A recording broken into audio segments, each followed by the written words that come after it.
everybody, whether you're on the East Coast, West Coast, or around the world. This is Coast to Coast. How's it going, guys? We're pushing. We're pushing Yeah. tushes. You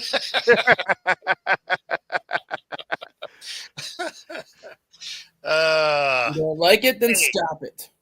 Yeah, I'm glad it passed. To stay. Yeah, to stay. I. Sorry, I'm glitchy for some reason now. There was no way that they could have banned this in any real sense without creating a big issue for a lot of other plays. Exactly. And there were too many teams that absolutely realized this. I can imagine, like, any team that uses the screen pass a lot. Yep. Was one of these teams that had to say no to this because it's too big of a problem. Well, that's like, hey, listen, you get the tight end out there or the wide receiver out there, and you get the scrum out there, you could do the push out there. And that's the whole thing. Big deal that to not have that happen. So, well, and that's anybody that runs up the middle and your running back gets stood up.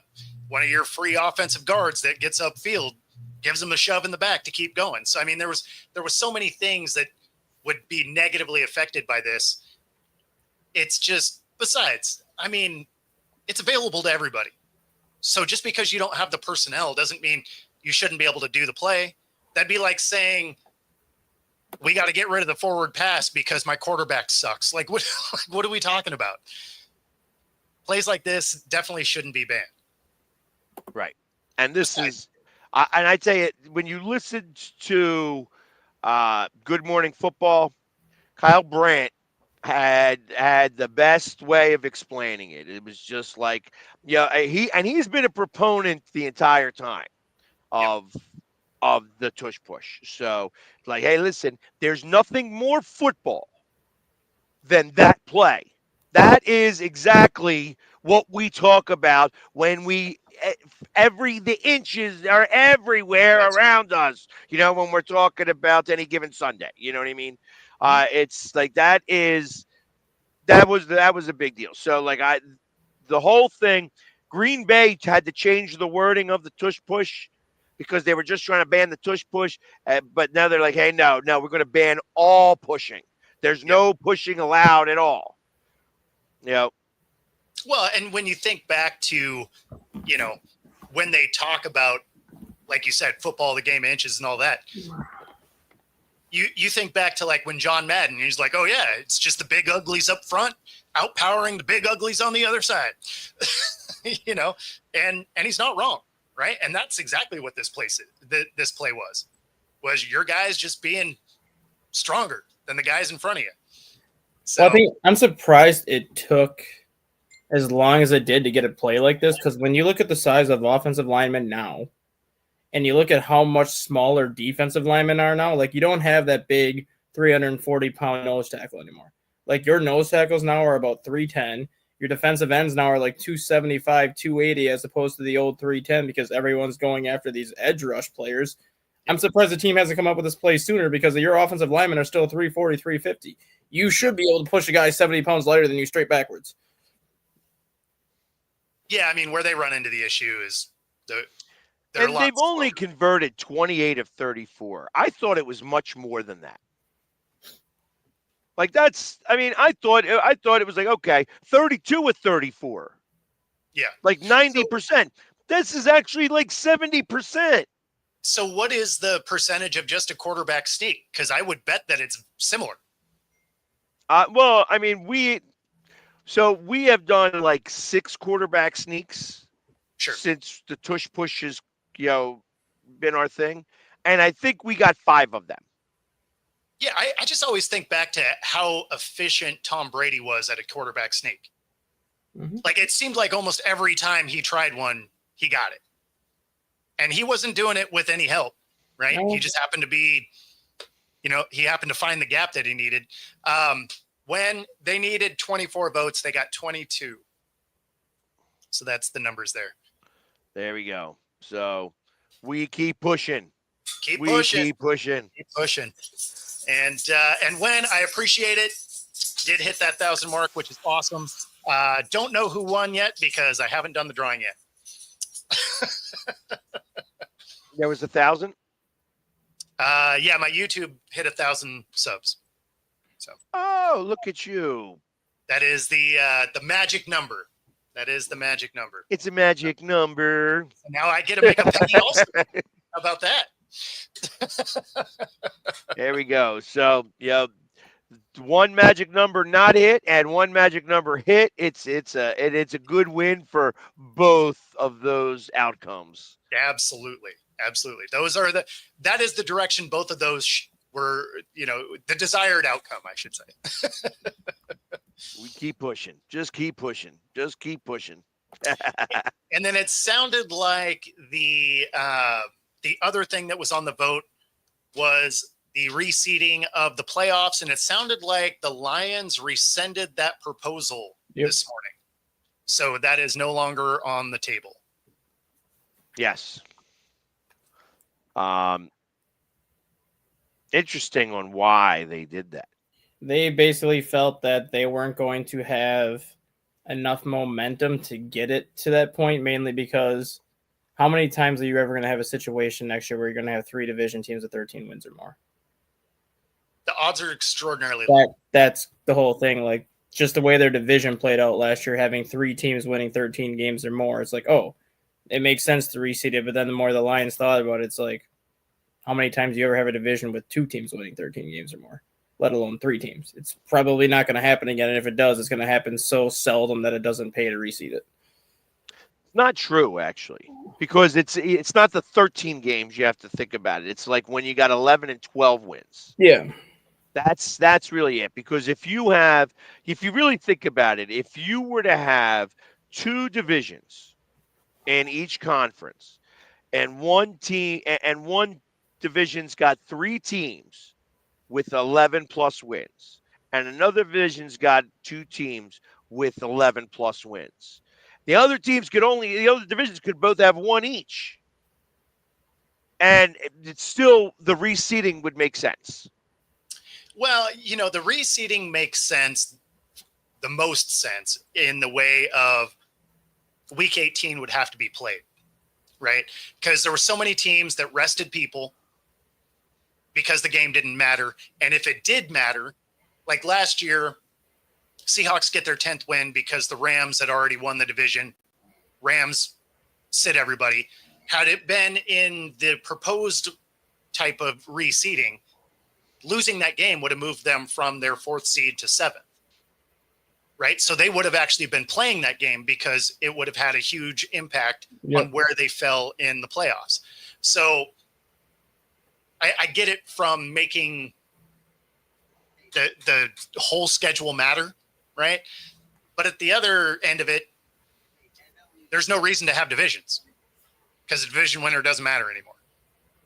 So I like the fact that it wasn't going to pass because I like the division end of it. Mm-hmm. Yeah, but it still allows a 6-10 and 6-11 team to win and have a home playoff game. It does. It does. It's one of those wackadoo scenarios that would have to occur where but 6-11 is the lowest that somebody could be and win. I mean, it's possible, but the odds are low, right? I mean, well, so it's funny how that comes out because ultimately when there was 16 games, and there were, I think it was 2 or 3 times. Happened 2 times. Seattle was the first one to do 7 and 9. Yeah, but that was 7 and 9. But what I'm saying is that a 6-10 team could have won. Sure. The last year of 16 games in the East, had the Eagles not substituted quarterbacks and thrown 2 interceptions to Washington, where they went 7 and 9. They would have. The Giants would have won the division at 6-10. Yes. So, and that was the lowest that you could do. Yeah. Interestingly enough, that's the lowest. 6 wins is still the low at that 17th game. Yes. It's possible to win 14 games and still lose your division. Mm-hmm. That Oh. you can't lose 15, or you can't win 15 and lose your division. It's impossible, actually. Yeah, it's like you could say that you could work out all the math and everything, but it just doesn't work. It would come down to the coin flip. So I mean, like both teams would have to be 15-1, and 15-2 and stuff like that. Like yeah, so, it's yeah. I mean, it's so it, low. yeah. Mathematically, There's not probably. really any good way of saying that. That's like you can't. There, it's impossible. It's impossible, actually. It's like Well, because I mean, that's like a 3-win team technically could if you had a bunch of well, ties. you could say, hey, listen, that you split against each other and you both win the rest of your games. Yeah. Yeah. So 16-1 in theory could happen. Yeah. But that's not happening. It's just not happening that way. So Exactly. But 14 is the most that you could win in a realistic sense. Yeah. I mean, you could try to do the math all you want any which way, but it just doesn't work. It doesn't work. It's like there's never going to be a time where there's two teams that are 16-1 in the same division. Not a chance. So I mean, minute chance, but I mean, because realistically, I mean, you think about all the things that got to occur for that to happen. And it's like, really, all right, so you got the best division in football. So you guys split with each other. And then you win against every other opponent. Yeah. Like, it's just, it doesn't. And it's in your division, so it would be every other of the same opponent. I mean, well, you're beating your division 4 times. There's 4 games there.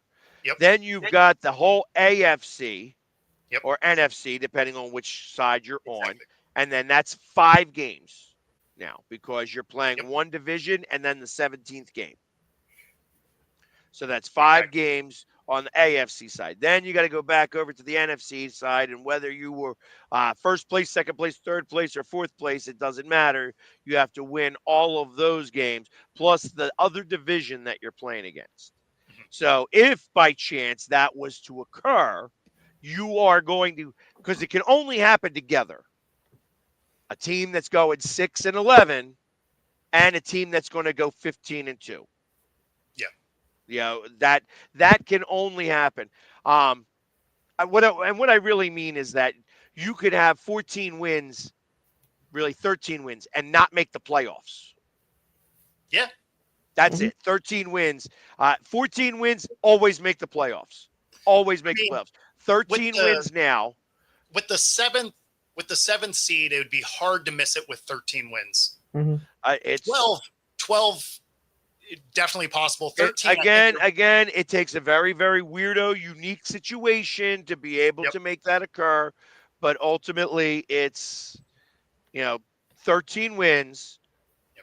You could not make the playoffs, even in 7 teams making the playoffs. Mm-hmm. For sure. So, for sure. That means 7 teams have gotten 13 or more wins. Exactly. But one of those teams is going to have only 6 or 7 wins. Makes the playoffs. Yeah. So literally, you could be, hey, this team won the division at 10-7. Wouldn't matter. Yeah. You know what I mean? 7-10 won the division. And then the other division, has got those guys. All that team won against the worst AFC or NFC division and the worst other NFC division, and just like literally they just swept through all of that stuff, and they just had to fight each other. Yeah, well, I mean, and if you wanted to win the division, you got to win that game. So I mean, I don't feel bad for him. If you want a home game, win more. Yep. Whether it was you won 7 or you no, won Joe, 13. they did not. They did not ban the tush push. The tush push, the brotherly shove, the whatever you want to call it, is going forward. Still good to go.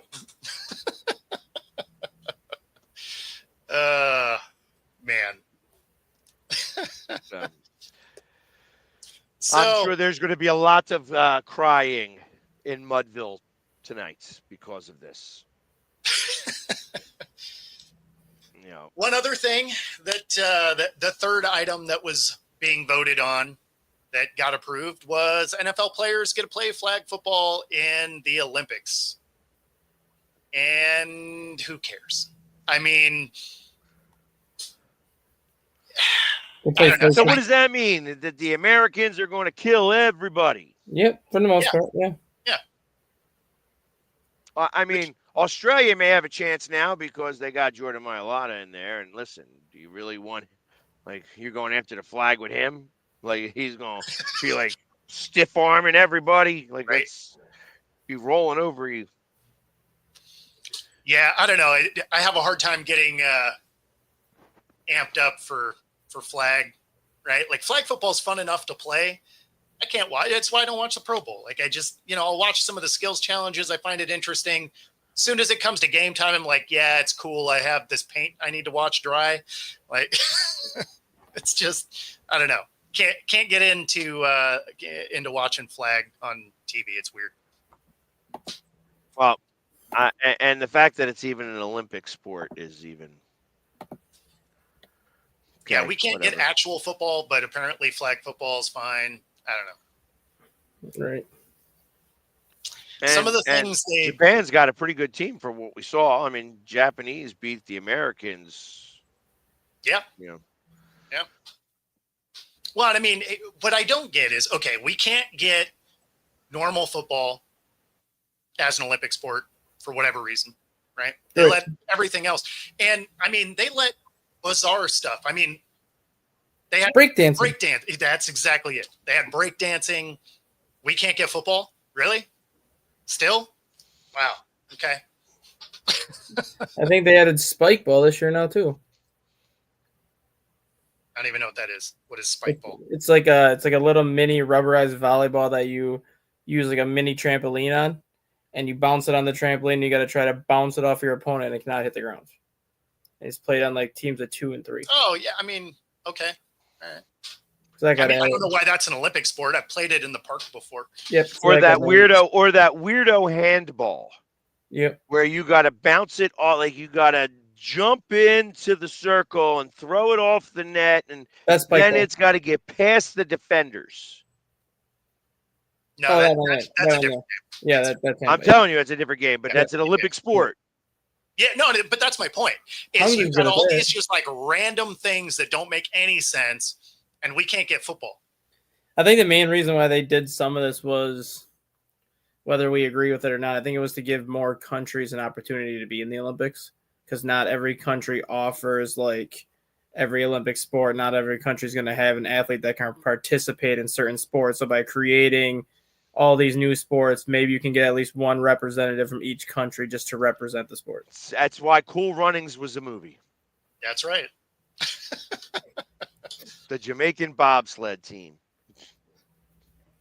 Yeah, I mean, it used to be different, it wasn't generally the pros, right? Like they were pro in their own way, kind of. And it's funny. I because I was showing some of my videos of when I was arm wrestling back in like 2018, and arm wrestling cannot be an Olympic sport because there's too many federations out there with rule differences. Okay. And they can't ever agree on one set of rules.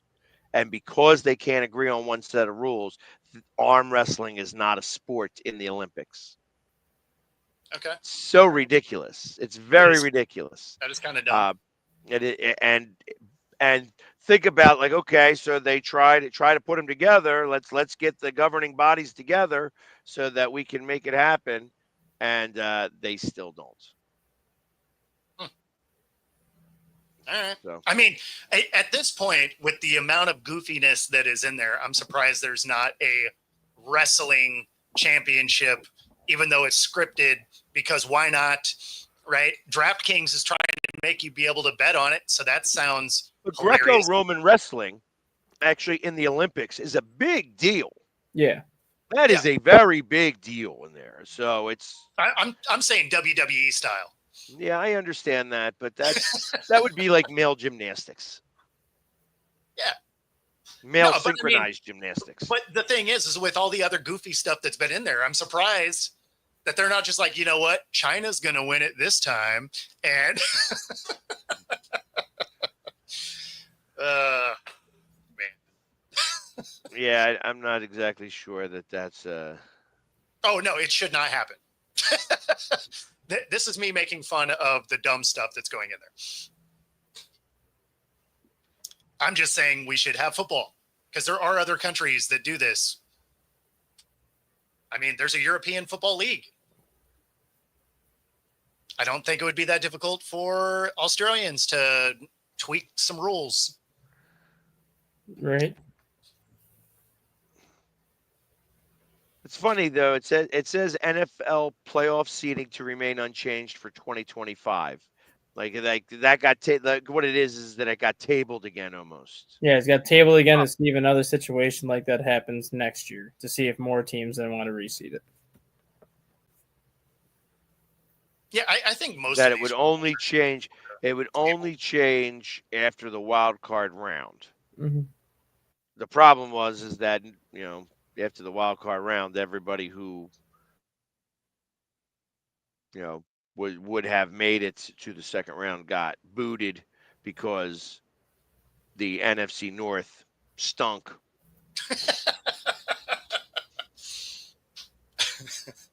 They should have wine drinking. I mean, based on some of the stuff, it's not far away. Just put the damn hot dog eating contest in the Olympics already. I'm surprised that hasn't been in there. For how big of an event that is every 4th of July or not 4th of July, whenever it is on Coney Island, for how big of an event that is, just put that in the Olympics. You get a lot of athletes trying to do that. Yeah. I mean, I'm surprised that one hasn't had some traction on that front. Charles Woodson becomes a limited partner in the Browns ownership. Really? Yeah. Okay.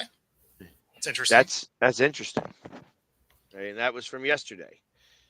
Former NFL great and Ohio native Charles Woodson has joined the Cleveland Browns as a limited partner. Oh yeah. There's a topic that Dustin wanted to speak on Monday that we hadn't got to, or actually Thursday. It was Thursday. You wanted to talk about the UFL. Oh yeah. So here we are, almost a week later. We finally get to your topic. Right? Better late than never. And of course, all right, we're done talking about that now. We mentioned it. It went out the window.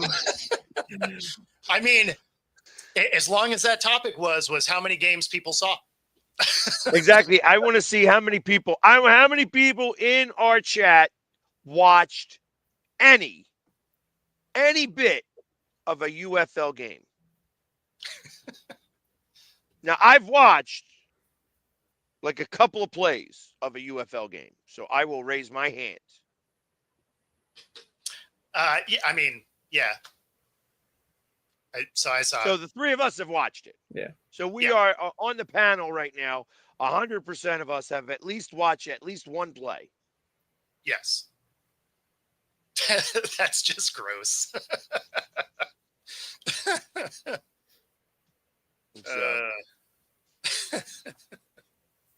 All right. Well, so, I mean, yes, when you want football, but nobody's watching the UFL.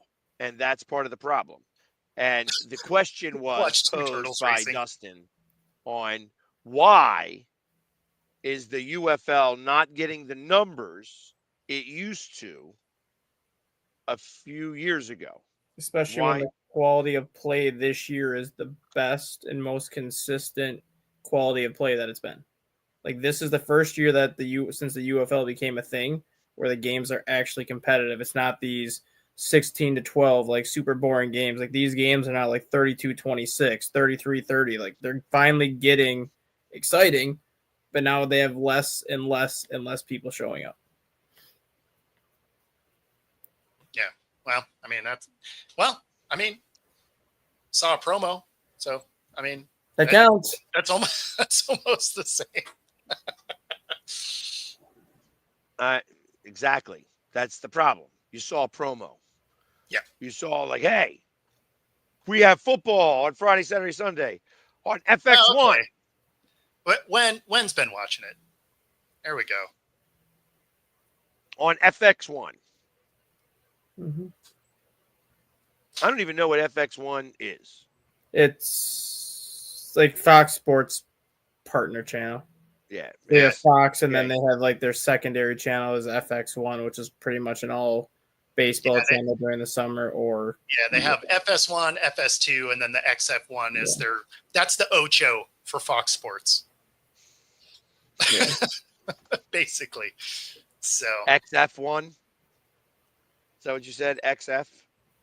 FX1, but FS1 and FS2 is their main two, which is like ESPN, ESPN2, and then FX1 is like ESPN the Ocho, like it's the darts and cornhole and whatever miscellaneous stuff, and UFL, yeah. So these are the attendance numbers from the UFL this past weekend. 85-45 for Birmingham and San Antonio. 1189 was in Memphis. 6387 was in Houston. And then there was 65-27 in Arlington.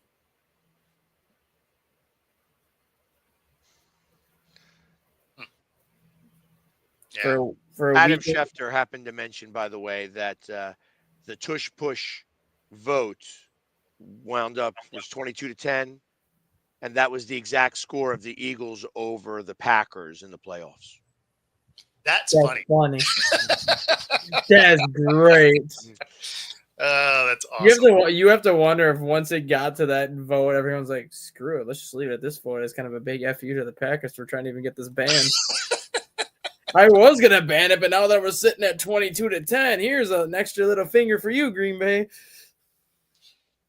And just by the way, like they expressed who were teams that actually voted for it.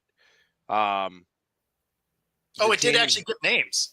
Yeah, the Ravens, the Patriots, the Jets, and the Lions, along with the Eagles, were 5 of the 10 teams. I don't know who the other 5 were. That voted against it. I gotcha. Probably the Packers, obviously, because they were the ones that wanted to have it banned in the first place. Yeah, the Packers cried and cried some more and cried some more. Man, Scott, that is a good question. I say 1. Yeah, they really got to figure some stuff out. They just, again, it comes down to marketing. Like, I don't understand, especially when you have like the UFL where you have the ultimate promo guy of The Rock, although he's good at promoting himself as opposed to other stuff, but still promotion guy. And then the other part of the ownership is Fox. I feel like Fox Sports should be able to market their product better than it does. Yeah. I feel like they have access to the entire marketing pool of Fox Sports. I feel like they should be able to really get more behind their partial ownership of a sport. The problem is that nobody watches FX1. No, but that's my point, is why aren't you putting this on a station that's easier to consume? Put it on You Fox, have more people on your YouTube channel than any FX1. I mean, probably. You did more marketing. You said, hey, I'm going to give away something once I get to 1,000. Yeah. And you got to 1,000. Maybe they should give away something. Yeah. Maybe I don't know. I don't get why all of these lower level leagues have the worst marketing programs. You could literally go into any DECA class in any high school and market these teams better than they've been doing with professional groups. Yeah. I'm assuming they have people hired. I mean, they already scrapped the whole expanding next year already. And said now it's going to be more so just relocating as to expanding. So if you're already throwing out the expansion part of everything, which is where you were going to get your ultimate growth from, if you're already throwing out expansion and now you're relocating, that's just not a good sign for the league in general, because now you're losing the markets that you wanted to go to in the first place. Well, and you're losing the markets you just started in. So, I mean, you're just, So, Scott, again, I don't know, man, 1 or 2 more years, unless they really figure something out on the marketing side, nobody's watching this stuff. Well, I want to see how many people show up at the UFL draft coming up. Nobody. I don't think anybody does. Is it just done online? Yeah, I was going to say, I don't think It's literally just like an actual video conference. Yeah. They don't even have like an in-person draft. They just do the video conference from the UFL front office. There's a reason for that. Yeah. They're just like, hey, you want Steve? Yeah. Okay. Cool. Yeah, we'll trade you. Like, like all the undrafted college free agents. You want this guy here? Fine, we'll give you him. I want this guy. That guy can go there. All right, that's the first 3 picks. Yeah, I mean they're basically playing Go Fish. They're like, okay, I'll give you. Yeah, I don't know. It's too bad. I'd love to see one of these spring leagues actually work, because there needs to be a better feeder program than just college for the NFL. Like, having a mid-level league that actually is successful would be great. And I hate to say it too, but like when Vince McMahon was running it back in 2020, the year that COVID ended it after 5 weeks, that's when it was actually being promoted the best, because Vince McMahon was promoting the shit out of it that year. And that was the XFL. That was the XFL in 2020 before COVID ended. And I liked the XFL for a number of reasons. One, they had the ref cam. Yep. Yes. And they had the guy on the field with the camera. Then you had Pat McAfee, part of the play type of thing. Yep. I also liked the AAF. Yes, the AAF was CBS, and that was run by Daryl Johnstone. He was the commissioner of the AAF. Like, he had so many things in place for a couple of years before that league became a thing. Like, those two, Daryl Johnston and then Vince McMahon, they did the right thing when it came to promoting their leagues. Well, the AAF was what, American Arena Football? American Association of Football was the first actual spring league tackle football that came in before the XFL. Yeah, it came in the year. They went bankrupt after 9 weeks. Year 2019. Yeah.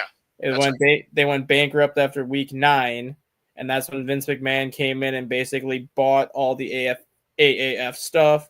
Took a lot of the trademarks, so if they ended up using some of those teams for the XFL, you could take all the branding with them. And then the XFL came in 2020 and got shut down because of COVID, and then nothing was the same after that for any of these spring leagues. Yeah, it was neat though, because they had like an interactive app where in real time you could be guessing the plays. And I mean, the AAF had a lot of really good stuff going for it. What it didn't have was funding. Yep, and that was the issue. They went bankrupt in 8-9 weeks just because they didn't have the funding for it. Yep. Well, so much for that. The USFL was by far still the best league. I liked the idea that they had it all in one stadium. It made the most amount of sense in that regard. It's like, listen, okay, we're going to do this all in one stadium. Let's figure this out. Until we could start to get stadiums on board, we do it in one stadium. And a story.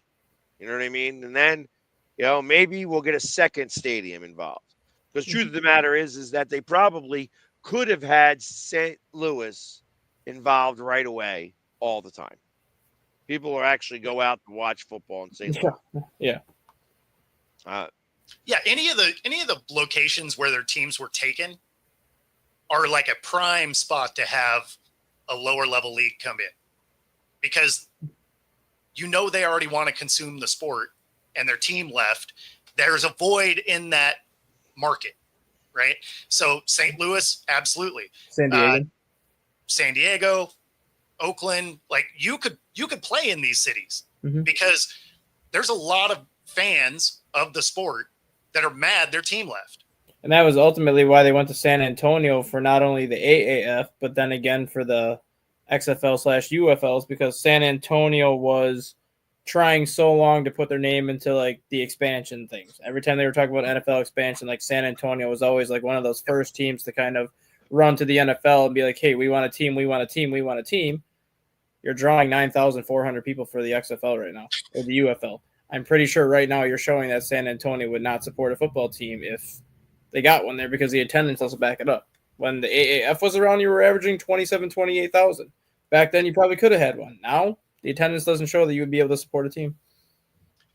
No, I mean, that's the thing. Like the XFL, they had viewers. Like, Well, the UFL did. no, Or the USFL. XFL. The USFL did. XFL did not really have viewers. The Vince McMahon version of the XFL in 2020 did have viewers. The XFL that came back in 2022, 2023 did not have viewers. The Vince McMahon version of the XFL had, they were averaging about 2 million people every weekend for viewership. Like they had viewers for the XFL because that was when PJ Walker became the story, how he got signed by the Carolina Panthers based off of what he did in the XFL. You had Josh Johnson, you had Sammy Coates, you had a lot of NFL players who were just released from their team like at the end of the season prior that latched on with these XFL teams. So like the talent was really good. It was not like a lot of this I'm not going to call it garbage talent, but it wasn't a lot of this mediocre talent that we have now where it's a lot of undrafted college players trying to prove that they earn a roster spot. It was a lot of proven NFL players that were looking just to get back on another team. Exactly. No, I mean, because that version of the XFL, you know, we had 20,000 people going to games here. Yeah. Like that's even when they had the New York Guardians when they were playing at MetLife. The New York Guardians were terrible that year. They were like 1-4 that version of the XFL, but they were still drawing 24,000. It's just because they had NFL caliber players on their roster that actually had NFL success. So even when they were losing, the product was still good. Yeah. And there we have it. The recap of the rise and fall of lower level leagues and the ultimate demise of what is probably coming to the UFL. So then who do you think is going to now take it over and try again? USFL come back into play again? If it fails this time, the only way that it would be able to be sustainable is if the NFL would step in, the NFL would buy it, the NFL would take it over and create their own feeder program. Yeah, they're not the NFL. There's no way in all of hell that they would do that. That's why I don't think it'll ever come back if it fails this time. Just because. Nah, see, that's the thing is it'll continue to come back. These things have been revived many, many times. It'll be years, right? It'll be 4, 5, 6 years, and then somebody with a bunch of cash will be like, hey, I want to try and give it a go. And I mean, you've seen this cycle tons of times since the 80s. Like what they need to do, though, is they need to do what the AAF did. And I don't know if you remember this, Bo, but there was 8 teams in the AAF, just like there is now. Mm-hmm. And each team had 4 NFL franchises tied to it, which means any one of those 4 NFL franchises could take players directly from that team. That's what I think the UFL needs to do now as well. They need to put like 4 teams with each team, and that way you can start taking players from like the UFL to the NFL or vice versa. If you want to drop one of your practice squad players, you drop them from your roster and stick them on your UFL hub team. I was just waiting for Pags to wake himself up with the face. Yes, Scott did mention that. Yes, he did. The first version of it. He hate me, Rod Smart. The back of his jersey said he hate me, and he was always the one that would go for that midfield scrum at the beginning of the game. He would just level somebody. And of course, he wound up being an Eagle. Carolina Panther for like 4 years, and then an Eagle for a couple of years, and then one more stop. So you ended up getting like a 7 or 8 year NFL career out of that. No, and that's because he went by he hate me. And then Tommy Maddox too. Tommy Maddox came from that original XFL and lashed on with the Steelers for like 5 or 6 years. Yeah. So the problem with arena is it's tough to make that jump. Yeah. I mean, there's been Kurt Warner and how many other quarterbacks have been able to kind of make that jump seamlessly. Yeah, there's not a lot. There's not a lot, especially when you look at the way the arena leagues are today versus the way they were when the AFL was around. The AFL really did target and cultivate talent. Mm-hmm. Arena leagues today are more of a. It's more like minor league baseball. Ain't much different than playing on ice. Yeah, I mean the talent level isn't great. I would compare it to minor league baseball, how it's more geared now towards like the family experience as opposed to trying to get the best talent possible and putting like an actual like talented product out there, if that makes sense. Yeah. So basically, what if you were putting it in baseball terms? You're looking at what the AFL used to be, which was like AAA ball. Yep. Right. Like you are right there. Your talent good enough to make that next step to the CFL, the NFL, whatever. Yeah. Now, when you're looking at it, you're looking at single A, maybe high A. Yeah. At your stars. And then from there, it's just rookie league. Yeah. So it's unfortunate that arena has died off the way that it has, but unfortunately that's kind of where it is. And a lot of that is also because there's no paydays there. You don't make any money in arena league anymore. What is the average contract? A decent paycheck, but the money is just not there anymore. What do you think the average contract is nowadays? If you're looking at the AF1, your average guy's making a few $100 a game. That's it. All right. All these guys still have full-time jobs. The league I played in, similarly, like we didn't make a ton of money. You still had jobs. I mean, I know that the reason why that like the Philadelphia Soul wound up going defunct is because eventually it was Ron Jaworski owned all of the teams. Yeah. Sure. He owned out of the 6 teams, he owned 4 of them. Mm-hmm. Yeah. So, Bon Jovi owned won his championship and says, all right, I'm out. Right. I got my free concert though. There you go. Yeah, you get a championship and you get out before the league folds. Like that's just smart business. Right? Yeah, but I mean, you think about that. Like it's like that was the roller hockey. I don't know, like if you remember that. Like they tried to make a professional roller hockey, and that lasted like 6 minutes, maybe 5. Did you hear what? Did you hear what Fox is trying to bring back? American Gladiators? Do you remember? Well, that was the first thing that came to my mind. That would absolutely do well. That is 100%. That is actually coming back because Mike the Miz Mizanin is now the new host of American Gladiators. Nah, that's fantastic. Get some roided out monsters out there. I don't know what channel it's going to be on, but that is but do you guys remember when Spike TV was a thing? It used to be called TNN first, and then TNN became Spike TV. There was that on Saturday and Sunday mornings. You had Roller Jam, which was basically. I do remember the name of it. They still have Roller Derby. No, but it used to be called like Roller Jam. Like it was like it was a show. It was a souped up version of Roller Derby, like with like super like freakishly athletic people doing roller derby. Basically, they were trying to bring that back on FS1, kind of like what they did with Slam Ball. They're just trying to bring back every roided out show ever. I'm here for it. I am too. Well, I know that they still have roller derby in Philadelphia. The problem is that like a lot of it became more political. Yeah, we still have it here in Seattle. Became political, which was a shame because people would actually go, and then it was like,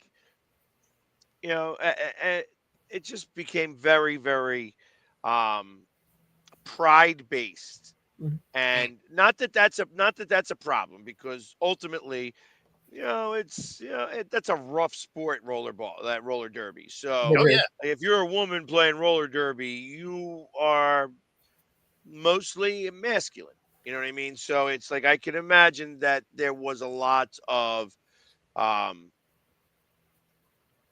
women that went that way. This is how I'll try to put it. That being said, I mean, ultimately, Hack's over here trying to get canceled today. actually, I'm not even. I was trying not to get canceled today. I was doing my best there. But ultimately, it all became very political. Like it was like all like politically motivated I on gotcha. how they do it, and they lost their clientele. They lost the people that were going to watch Yeah. Mhm. because of it. So Now we they still do operate, but we do actually still have roller derby here in Seattle. yeah, I We're- think it's still the Liberty Bells here.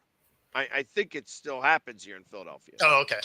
But it just like it says, it's become so, like I said, it gets no attention anymore, which is Yeah. a shame because I liked roller derby. Roller derby was fun to watch. It was almost wrestling-esque. Yeah. Oh, no question. Some of the storylines for sure. Yeah, absolutely. They would, they were good at telling the stories. Yep. And like Scott said, the checks were vicious. There was no doubt, especially if you went off the top of the track. Like, Yes. woo. When you did that flip, when you did a flip and the wheels came flying over, and you Yeah. happened to nick a person as they were going by at the end, Exactly. that was beautiful. Yep. Yeah. No, roller derby was pretty wild. That's why it's almost cool. Like, do you remember the movie? And this is going to date me. Rollerball. Yeah, that like I wish they would bring back some type of version for that. It's just like, and the same game, like that same game that they should play, like with that the Aztecs played with the stone circle where they had to kick the ball through the circle. Yeah, I don't know. I don't even know. I think I know. I think I know what you're talking about too. I just can't picture. Yeah, what it was definitely like an Aztec game, and like you heard about, like nobody ever remembers it because they didn't play it, but you only heard about people dying and things like that. Like, yeah, people would get killed playing this game. Yeah, but yeah, those are fun. I like And did you ever look up? Kim Jong Un's Oh no, I completely forgot about basketball? it. I completely forgot about it. I do got to look at it. I Yeah, just like that we're evolving our sports talk to, the Hunger Games seem like a good plan. Like,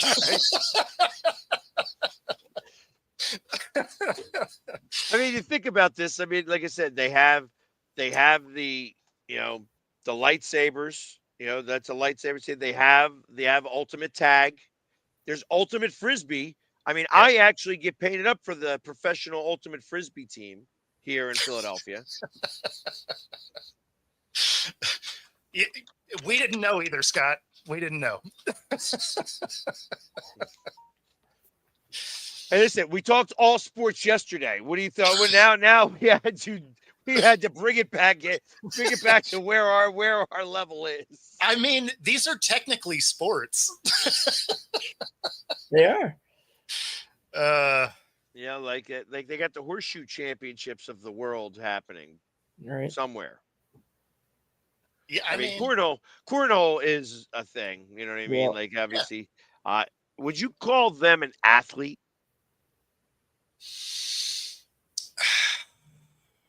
I mean, Yes and no. I mean, they're getting paid through sponsorships, so they're getting paid like an athlete, but they're not like an athlete where you have to just sit there and train. I mean, it can't be that hard to grab a beanbag every day and just go in your backyard.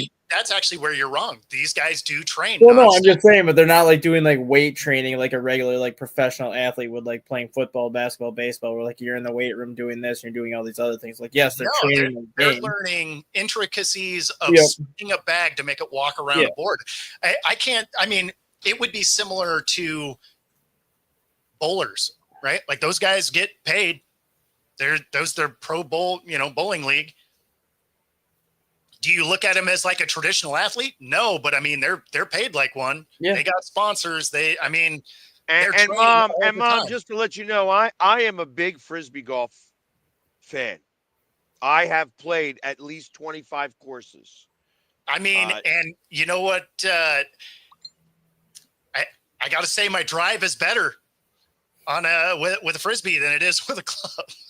Well, yeah, well, and you know what? Like I used to, back in the day. Now we're talking, previous time. Like I was unemployed for a while, and we had the unemployment crew, is what we called ourselves, and we made money. We made money by playing for quarters a hole, Okay. for Yeah. and we'd go around and you'd make maybe like $12 that day, and that was enough to tip the bartender because the bartender was giving me free drinks. So ladder golf. Here we go. yeah, ladder golf I don't do. I don't know anything about that. Ladder golf is So, fun. Joe, this is the worst argument ever because apparently you've never watched baseball. Like half those dudes have beer bellies. There's a reason nobody can beat out a throw to first base anymore. Right.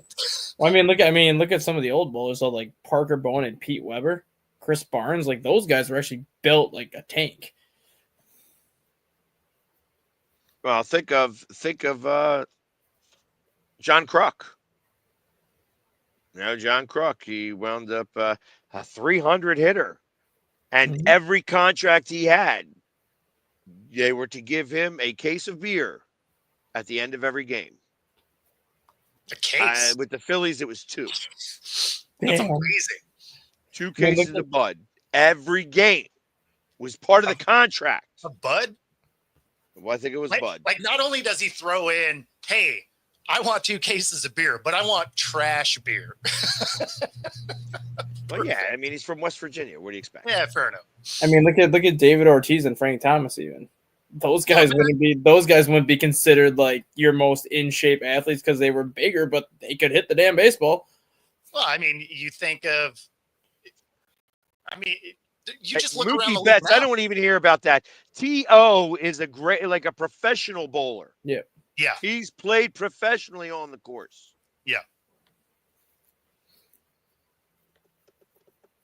Yeah. No, I mean, they're sports. You got to train for them. You got to, do you think of them as like elite athletes? No, I mean, probably not. But they're sports. They're athletes. Like they got professional wiffle ball. Mm-hmm. There's, to be fair, that actually looks hard. They get some wicked movement. Oh my God. Yeah. Some of those wiffle balls are, ridiculous. But have you ever watched Blitzball? Speaking of wiffle ball, we're doing our wiffle ball madness this Saturday with Mickey Morandini. He's one of the, Mickey. One of the guys he's one of the 21 guys who has an unassisted triple play. Yes. Yeah, he will be here in my backyard, along with Ruben Amaro Jr., who was a GM for the Phillies, but now is, he's going to be a wiffle ball guru here. And there is some other special guests that will be attending. Awesome. We got some, some tunes by the big man Tank Hollis Thomas, going to be doing some DJing. So if you're not doing anything and you are in the Delaware County area of Pennsylvania, or if you want something to do, and want to travel to the Delaware County portion of Pennsylvania, we will be having Wiffle Ball Madness, benefiting the Dummers. And when is that? This Saturday. This Saturday. All right. This Saturday. And then, since we're talking about dates of stuff coming up, when did your symposium change to? We haven't finalized the date yet. I got So we were working on that. We actually had a conversation this morning about that. It's likely going to be somewhere around August 21st. I just want to make sure that we get the dates locked in before I start to push it again. And you'll see much different commercials when that happens. No, makes sense. Actually, I was looking at it the 21st, figuring maybe I keep you here, and then you could attend it. Oh, that'd be fun. Because that's the week. That's the 19th, 20th, and 21st. Oh, yeah. 18th, 19th, 20th is when Seattle is playing in Philadelphia. In Philly. Yeah. No, that would be cool. That would be cool. If you're in Seattle, June 14th, I'm going to be a guest coach again, this time not for Tyler Lockett because, well, he's not here anymore. But Jake Bobo is doing his youth camp, and so I will be a guest coach for that one. So I will end up having a way for people to sign up, QR code, whatever, if you're in the Seattle area to sign up for that. There is limited spots, so you do have to sign up kind of early. And I didn't see Rob today, so I don't know. When is the game? When are you guys playing in? I think that because we play on Wednesday, it may even be tonight. I'm not even sure. In the U.S. Open Cup. Oh, I don't remember. I actually looked at that yesterday. Hey, Chicago Fire actually won a U.S. Open Cup game yesterday. I was shocked. Because we suck monkey dick. Well, there you go. Seattle, it's not. That's their MLS thing. So today it's tonight it is Philadelphia versus Pittsburgh at 7:30 tonight. And let me make sure that. Oh yeah, it's Philadelphia versus Pittsburgh. Yeah, Philadelphia versus Pittsburgh. The Nice. Riverhounds SC. Nice. They have a very solid club with the Riverhounds. So did we not make it to that round? You did. Let me see. Did you guys? Because I know you guys did make it. I just don't know that you are playing. They may have not made it. Yeah, I don't see us on the. Oh, I thought you guys won. Chicago won. San Jose beat Sacramento. Houston clobbered Phoenix. I was told you guys won, but maybe you guys did not. Huh. Was Seattle in the Open Cup this year? I thought they were. Because not every team does the U.S. Open Cup because now they have that the league's cup also where you face the teams from the La Liga. So Chicago Fire elected not to do the league's cup, and they're doing strictly just the U.S. Open. And there's been some teams that are not doing the U.S. Open who are doing only the league's cup in August. Because I don't see anything for Seattle in the U.S. Open Cup. I'm going through their whole schedule and all the results. Yeah, I'm looking at it myself. I don't think we did. I know that they had a game. It might have been in the CONCACAF. Because I don't know how Seattle fared last year. But I don't see anything on Seattle at all. Yeah, no, it doesn't.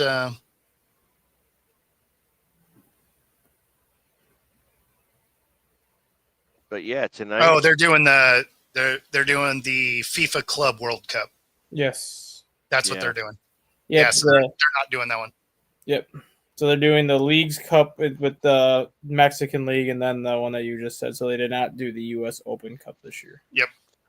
Look at the Chicago Fire beating the New England Revolution. 3-1. Yeah, how about that? All right. Thanks for tuning in, everybody. That does get us to the top of the hour. If you're watching on YouTube, be sure to like and subscribe. If you're watching on Roku, stay tuned for the next hour. Otherwise, we're going to get out of here. Enjoy the rest of your day. We'll see y'all in the morning. Take it easy, everybody. Later, guys.